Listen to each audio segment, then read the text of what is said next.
up sa inyo mga kapipon?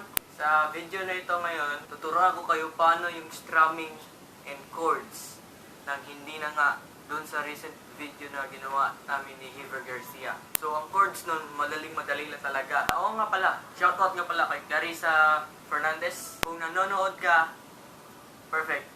4 na chords ang kailangan nyo para sa intro pati verse. Okay, so lahat ganito.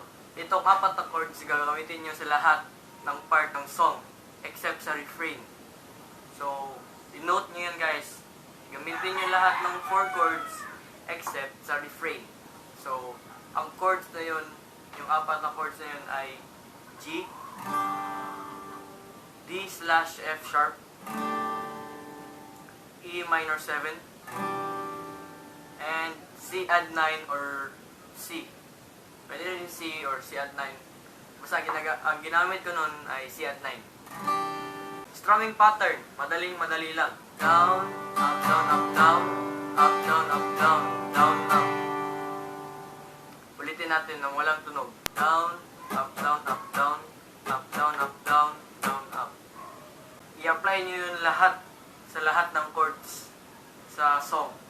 Ulitin yun. So para sa refrain, 3 chords naman ang gagamitin nyo. Madali lang din talaga to. So ang kailangan yung chords ay E minor 7, D, C add 9. Tapos balik ko sa D.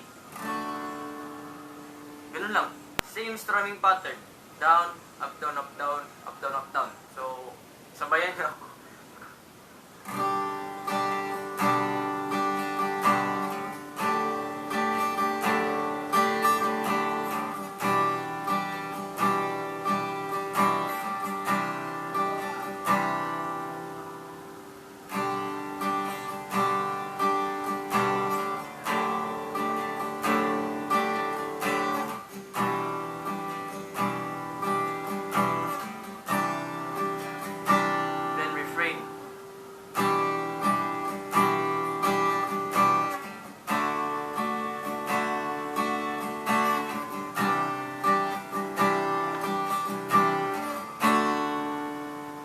Naman sa chorus, yung chords naman ng verse at intro, i-apply nyo sa chorus. Alam kong mali na, pero di kayang bumitaw. Ganun.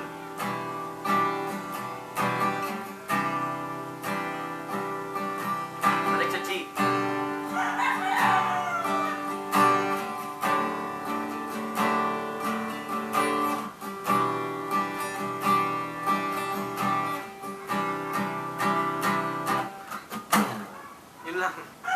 I hope na may natutunan kayo sa video na ito, and be sure to subscribe, like this video.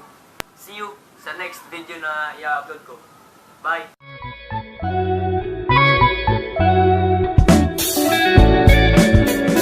I wrote this riff